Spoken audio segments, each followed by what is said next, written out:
Assalamualaikum warahmatullahi wabarakatuh. Shalom Om Swastiastu. Tabe salamat lingung nalatai. Salam sujud karande malempang adil katalinu bacuramin kasaruga pasengat kajubata. Arus. Perkenalkan, nama saya Novia Putri. Saya berasal dari Kasongan, Kabupaten Katingan, Provinsi Kalimantan Tengah. Saya berkuliah di Universitas Palangkaraya, Kalimantan Tengah. Baik, di sini saya akan menjelaskan tentang kebijakan Merdeka Belajar dari Kampus Belajar. Seperti yang kita ketahui bahwa ada 4 kebijakan kampus merdeka yang diluncurkan oleh Menteri Pendidikan dan Kebudayaan Nadiem Makarim yang ditujukan bagi pendidikan tinggi yang bertajuk Kampus Merdeka. Kebijakan Kampus Merdeka ini merupakan kelanjutan dari konsep Merdeka Belajar. Pelaksananya paling memungkinkan untuk segera dilangsungkan, hanya mengubah peraturan menteri, tidak sampai mengubah peraturan pemerintah atau undang-undang. Dan Mendikbud menerangkan bahwa paket kebijakan Kampus Merdeka ini menjadi langkah awal dari rangkaian kebijakan untuk perguruan tinggi. Kampus Merdeka mengusung 4 kebijakan di lingkup perguruan tinggi. Yang pertama yaitu kebijakan sistem akreditasi perguruan tinggi. Dalam program Kampus Merdeka, program reakreditasi bersifat otomatis untuk seluruh peringkat dan bersifat sukarela bagi perguruan tinggi dan prodi yang sudah siap naik pangkat atau naik peringkat. Akreditasi yang sudah ditetapkan Badan Akreditasi Nasional Perguruan Tinggi tetap berlaku selama 5 tahun, namun akan diperbaharui secara otomatis. Pengajuan reakreditasi PT dan Prodi dibatasi paling cepat 2 tahun setelah mendapatkan akreditasi yang terakhir kalinya. Untuk perguruan tinggi yang berakreditasi B dan C bisa mengajukan peningkatan. Evaluasi akreditasi akan dilakukan BANPT jika ditemukan penurunan kualitas meliputi pengaduan masyarakat dengan disertai bukti konkret jika penurunan tajam jumlah mahasiswa baru yang mendaftar dan lulus dari prodi ataupun perguruan tinggi. Selanjutnya, kebijakan yang kedua yaitu hak belajar 3 semester di luar prodi. Nah, pada Kampus Merdeka yang kedua memberikan hak kepada mahasiswa untuk mengambil mata kuliah di luar prodi dan melakukan perubahan definisi satuan kredit semester atau SKS. Seperti yang dikatakan oleh Bapak Nadiem Makarim, yaitu perguruan tinggi wajib memberikan hak bagi mahasiswa untuk secara sukarela. Jadi, mahasiswa boleh mengambil atau tidak SKS di luar kampusnya sebanyak 2 semester atau setara dengan 40 SKS. Dan Mendikbud menjelaskan terdapat perubahan pengertian mengenai SKS. Setiap SKS diartikan sebagai jam kegiatan, bukan lagi jam belajar. Kegiatan di sini berarti belajar di kelas, magang atau praktek kerja di industri atau organisasi, pertukaran pelajar, pengabdian masyarakat, wirausaha, riset, studi independen, maupun kegiatan mengajar di daerah terpencil. Dan Kemendikbud menjelaskan kembali bahwa setiap kegiatan yang dipilih mahasiswa harus dibimbing oleh dosen yang ditentukan kampusnya. Daftar kegiatan yang dapat diambil oleh mahasiswa dapat dipilih dari program yang ditentukan pemerintah atau program yang disetujui oleh rektor. Kebijakan yang ketiga yaitu pembukaan prodi baru. Program Kampus Merdeka memberikan otonomi perguruan tinggi negeri dan swasta untuk melakukan pembukaan atau pendirian program studi baru. Otonomi diberikan jika PTN atau PTS tersebut sudah memiliki akreditasi A dan B dan telah melakukan kerjasama dengan organisasi atau universitas yang masuk dalam QS Top 100 Universitas Dunia, kecuali berlaku untuk prodi kesehatan dan pendidikan. Ditambah oleh Mendikbud jika seluruh prodi baru akan otomatis mendapatkan akreditasi C. Dan kebijakan yang terakhir yaitu kemudahan menjadi PTN-BH.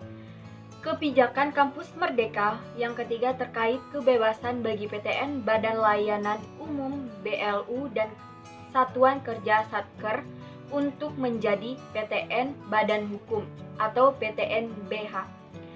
Kemendikbud akan mempermudah persyaratan PTN BLU dan Satker untuk menjadi PTN-BH tanpa terkait status akreditasi.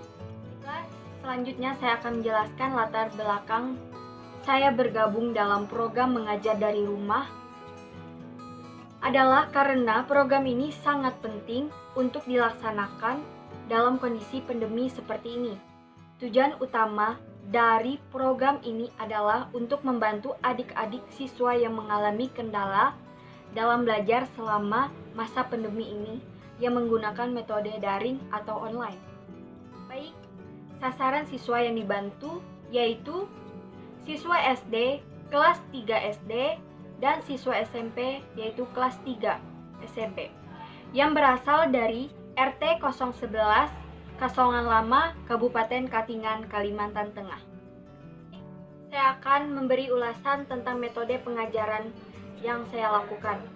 Pada siswa SD kelas 3, saya menggunakan metode belajar sambil bermain dan metode bagian yang dimana pada metode ini saya memberikan materi per materi. Lalu saya mengajarkan cara mengerjakan soal-soal atau contoh-contoh dari materi tersebut. Sedangkan pada siswa SMP kelas 3, saya menggunakan metode belajar secara diskusi dan memberikan konsep secara per materi yang diselingi dengan tanya jawab antar siswa. Dari materi ini sangat membantu para siswa dalam proses belajar. Ketika berdiskusi, mereka akan lebih cepat menangkap apa yang didiskusikan kepada teman-temannya.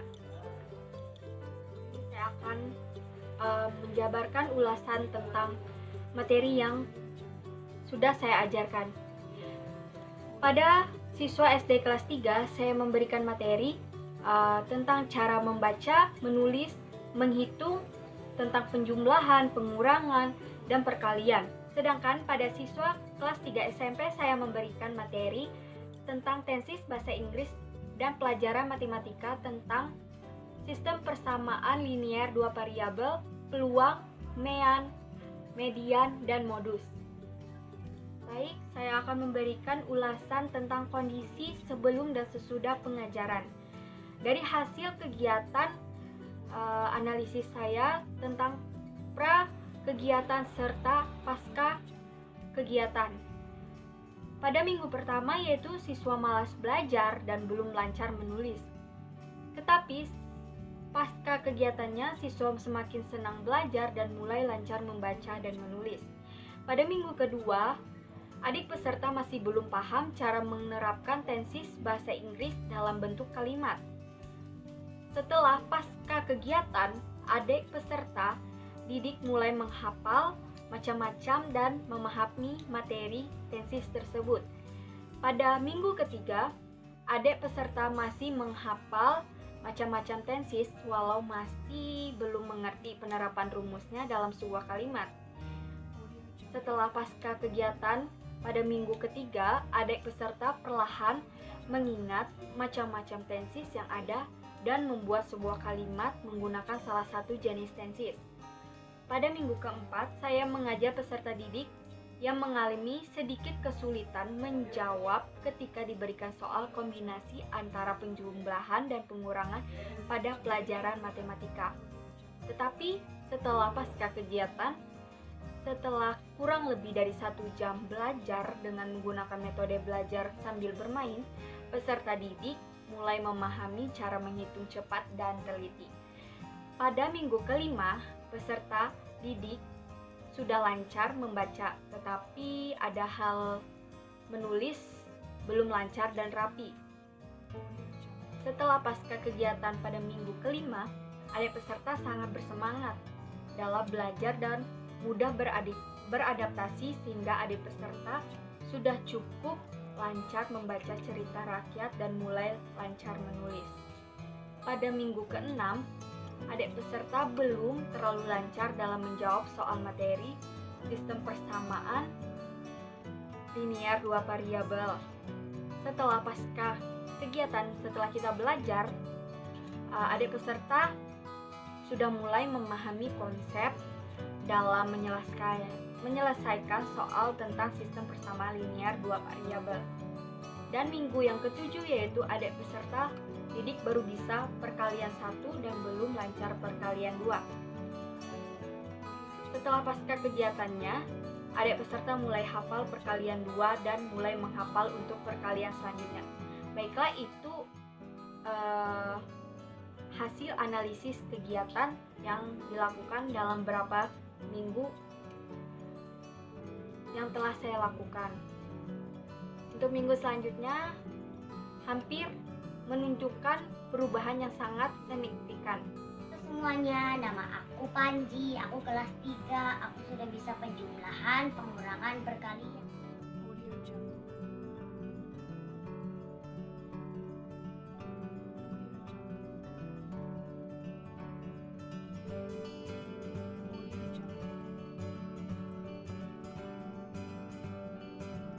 Tadi adalah sedikit ulasan tentang kegiatan belajar merdeka mengajar dari rumah. Semoga kedepannya kita bisa melewati masa-masa pandemi ini dan semoga masa pandemi ini berlalu supaya kita bisa melaksanakan kegiatan belajar mengajar seperti semula.